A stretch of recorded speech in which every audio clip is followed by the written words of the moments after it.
Hi everyone, we're back today with the start of our second half of the 2020 block, and this is going to be block 11. This is going to be the last block in our series of 5 blocks that deal with that angled rectangle right here and the flying goose block. So once again, we're going to be working with these 2 units, but this time it's going to be a little bit different because it's more about the color placement. If you notice on our flying goose, it has 2 different color wings, and also each flying goose is going to be a mirror image. So I'm going to turn it this way a little bit. So on this goose, my colored wing is going to be on my right, and the outside color or background color is going to be on the left. And then on this goose, the colored wing is going to be on my left and the background color will be on the right. So for each unit, we're actually going to be making 8 different units with the placement of your fabrics in different spots. So this is our pattern. And right on here, marked in red, it says to make 1 of each color combination. So for our angled rectangles, and I already have these made for us, we're going to be having, so we need to have 1 of them where our angle is on the lower left, and 1 where it's on the lower right. And then we're going to repeat that with the second color. Okay, so every piece needs to have the mirror image. We're not doing it like we've done in the past where all 4 pieces are the same. And then we need to do the same thing with our flying geese. Set these off to the side.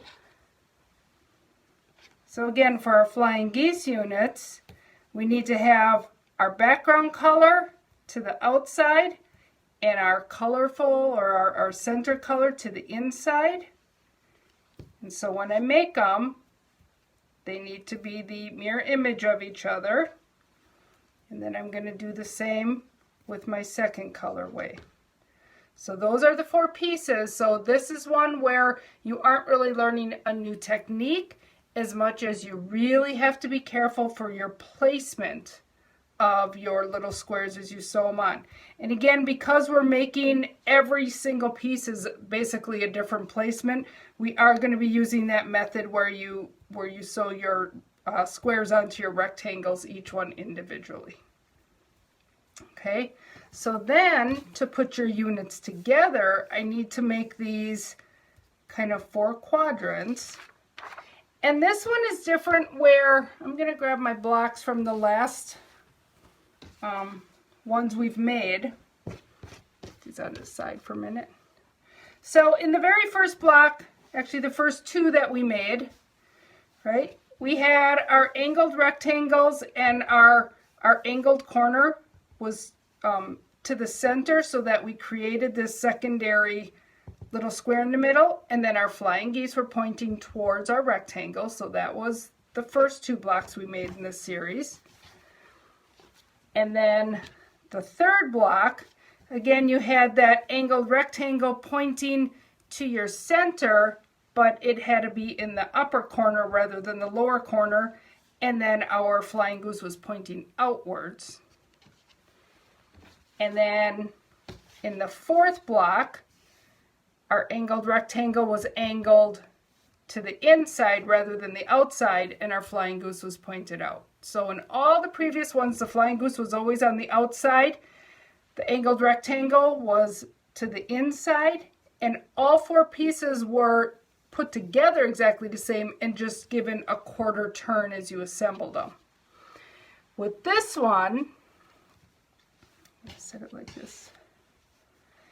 We have our flying geese are to the inside, pointing towards the middle, and our angled rectangles are going to be on the outside, creating the outside corners of our block. Okay, so when I put these together, when I put my flying geese down, I need to make sure that the fabric I want for my center is in the center, my white is my outside edge. Okay, so I just have to make sure that I don't get them mixed up and have my outside or my background fabric here and my center fabric on the outside. So this is one where you really want to lay this out before you start sewing and make sure that you have them in the right spot. And then for here, I don't want it down here. I want to flip it and make sure that that background fabric is up there. My background fabric is here. Okay, the same for the second colorway. I'm going to have my two geese pointing at each other, but this would be the wrong order. I need to have my background fabric on the outside, my color on the inside, and then matching up my rectangles so that white fabric is always on the outside. I'm going to sew these 2 units together, and I'm going to sew these 2 units together, and then I'll be right back.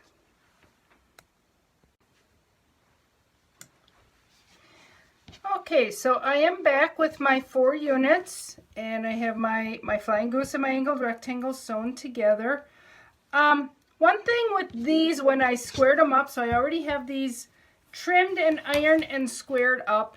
I trimmed off the back side of these triangles right before sewing them. With this one, I did wait to trim that all off until I could lay it out and make sure that everything was going to be in the right spot. If I would have trimmed this off right away and then realized that it was wrong, you know, I can just take this stitch out, turn my block, or flip things around. Once I cut this off, I'm kind of committed. Now I have to start with new blocks. So I waited till I was at my sewing machine, made sure all my pieces were correct. I ironed them towards the angle rectangle because it's just a smoother seam. And then with this one, this here is the only corner that hasn't been angled off.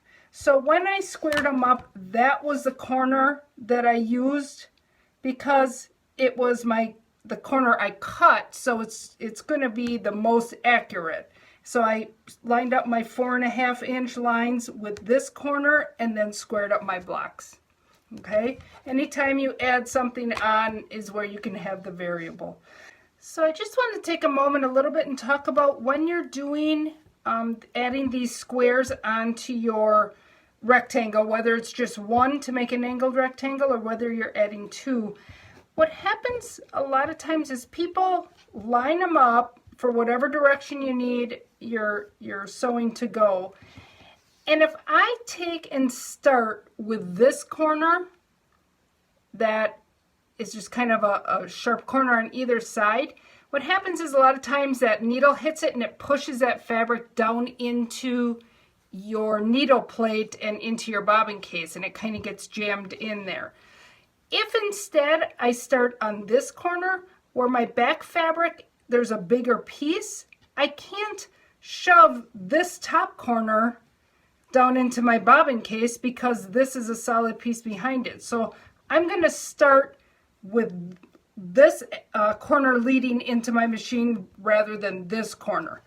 If my angle is going this way, again, your tendency would be to pick it up and just go like this, but turn it around and start with the long edge of your rectangle, and it'll stop it from getting sucked down into your bobbin case. So once I have my units made, again, I need to lay them out so that I have my center fabric all to the middle. Again, I'm going to make sure that all 4 of my corners on the top and bottom all are my background fabric. And then I can sew, or I guess I would sew these 2 units together and these 2 units together, and then I'm going to come back and sew them down the center. So here I have my finished square that we were working on. So I have my orange side, my blue side, and my little decorative flower in the middle. This was my original red one, where again I kept my center light and my 2 larger areas, the darker colors with my background. However, this is kind of a fun one to play with that color wheel.